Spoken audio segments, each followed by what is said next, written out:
Mr. Scott McGillivray is here for the whole show.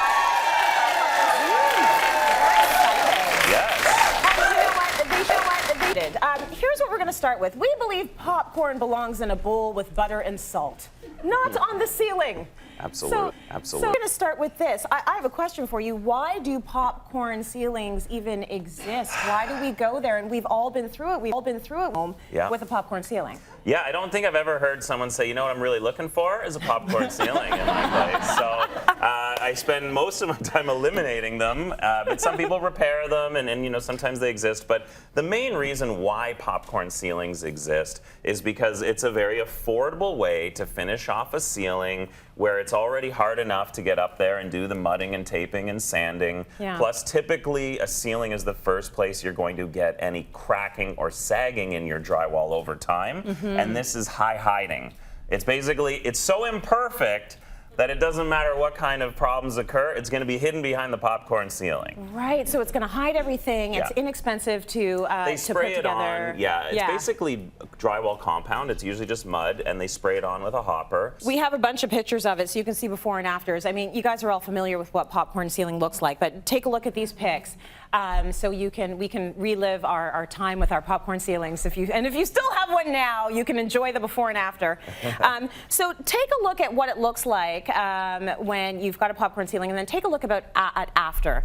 When you get all of that off, it is just smooth and beautiful.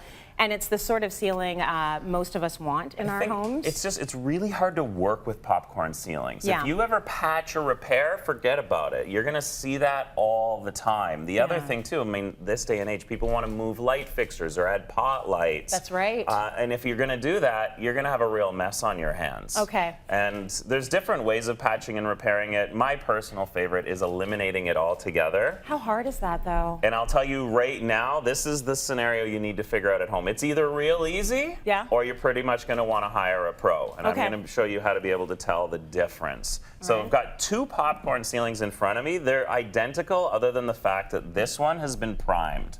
Yeah. Once it's been primed or painted, typically it's sealed, there's a glue in there, you know, it's much harder to deal with. Right. You're probably going to need to get a professional in. Okay. But if it hasn't been, and typically it's a little duller, but the real way to tell is to just give it a spray. I get a water bottle. You can use any spray bottle that you have around the house. And you just give it a spray in a corner. Now, it's not going to ruin it to spray it either way. Okay. So you don't have to do anything major. But if after 10 seconds, it still feels pretty hard, and this one here, which has been painted, spraying that water really hasn't changed anything. Yep. This one over here, you'll notice it's starting to come off on my finger. It's feeling soft. It's like gunk now. It's like, well, basically, it's a water-based compound. So look what happens when I get into it. Boom, it's going to start coming off right away. Right. And we're going to get back down to the drywall layer, which is fantastic because now you can work with this. This is a smooth surface. Yeah. I'll have to do a little bit of patching, but I don't have to get a professional in necessarily to do this because, you know, once you spray it, it's clumpy, it drops to the floor. If you've got drop sheets down, typically it gathers there. So I've also got a crack in here. A lot of people do get cracks in their popcorn ceiling. And the truth is that's an opportunity for you to start fresh. Yes. So I'll show you how to repair that as well. Again, I'm going to just start spraying it. And Tracy, you're going to grab one of these trowels here. Yeah. You're going to help me out. We are going to scrape everything around the crack. We're going to do the whole building, and then we're going to go into everybody's house that still needs it. Awesome. We're not going to stop until we're done. Thank goodness I'm dressed appropriately. How does that feel? Can you get in there? I can get in there. So here's the thing, though. We're doing this, you know, on a table right now for television purposes. Yeah. If you're doing this at home, it's a ceiling. Do you want me to put this above your head to see how it feels?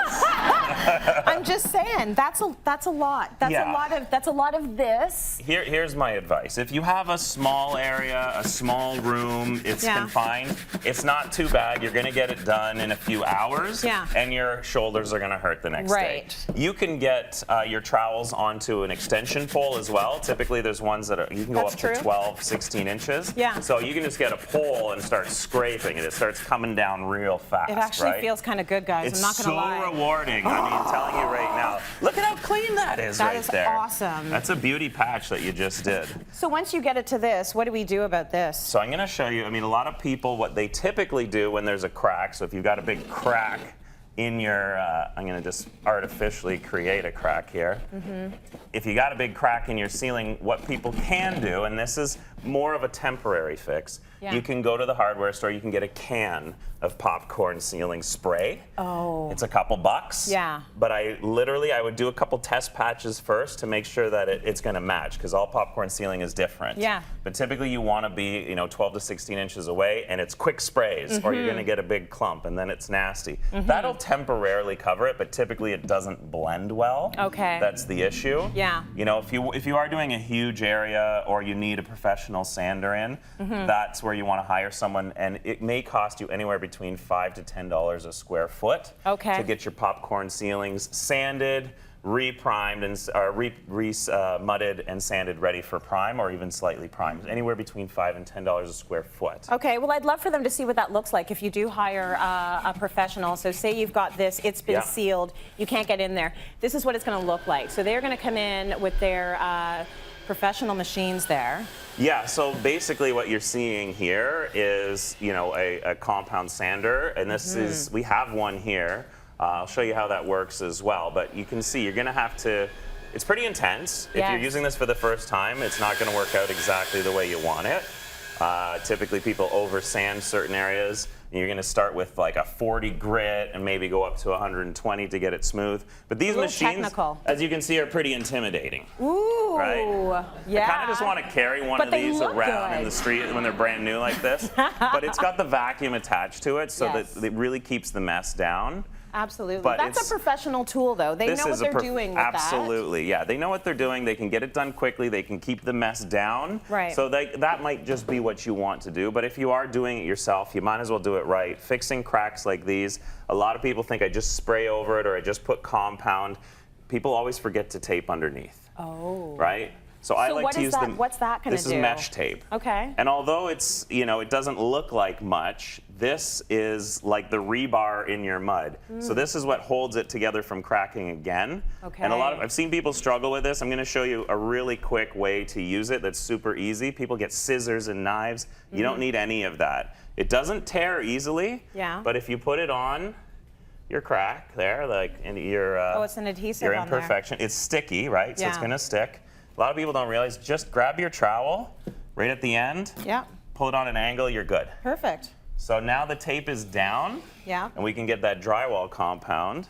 So you can get pre-mixed compound like this. It comes in a bucket. You can do the little show and tell there.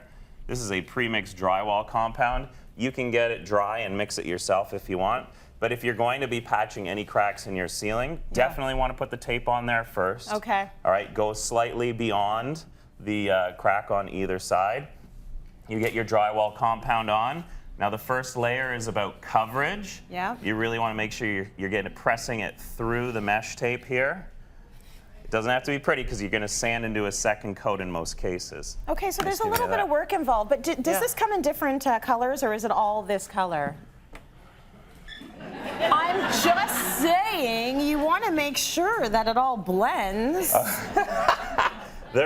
Okay, to be honest, there is a pink version of this. See? That was valid. But as it dries, it goes white. That way you know when it's ready to sand, right? It goes on pink, so it dries doesn't really white. matter is what you're trying to say. It doesn't really matter. As long as you get it on there, there's fast drying, slow drying. You can get something that dries in 20 minutes, but it's harder to work with because it dries so quickly. You can get something that takes 90 minutes to a couple hours. But once that's done, and I know we have a lot of junk in the way here, but once that's done, what you would do is sand that down, do a second coat, sand it, and then you can paint your whole ceiling. You're going to have a flat ceiling after that. So it's going to be phenomenal. So do it yourself if it hasn't been sealed. If it hasn't been sealed, try it yourself. It's going to be a lot easier. Yeah. And it'll probably be less expensive even to hire someone. So good to know if it's been sealed or not, so you can save some cash. And if it's sealed, you can go with a pro. Either way, I'm calling Scott. It's just easier. Just call me. We'll get her done. Yeah, absolutely.